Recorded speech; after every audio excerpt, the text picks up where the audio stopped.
যোগে হয় রোগ বিয়োগ।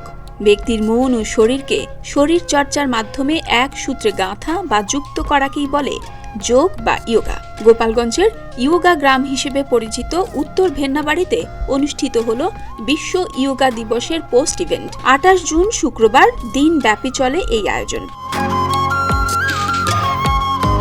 সেলফ হিলিং হাবের উদ্যোগে এই আয়োজনের তত্ত্বাবধানে ছিলেন প্রশিক্ষক প্রবীর বিশ্বাস। এতে অংশগ্রহণ করেন বাংলাদেশের বিভিন্ন প্রান্ত থেকে আসা অসংখ্য ইয়োগা প্রফেশনাল ও প্র্যাকটিশনার। তারা মনে করেন ইয়োগা কেবল ব্যায়াম না, এটি সাধনা। নিয়মিত ইয়োগা চর্চায় কেবল শরীর না, মনকেও স্থির করতে সাহায্য করে।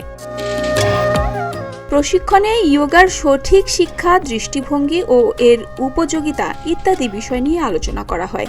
সেই সাথে ইয়োগা পারফরম্যান্সের মাধ্যমে স্বাস্থ্য সচেতনতার বিষয় তুলে ধরা হয়।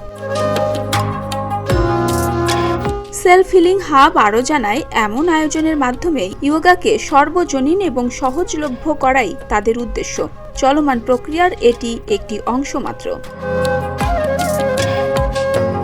হৈমন্তী শুক্লা, প্রতিদিনের বাংলাদেশ।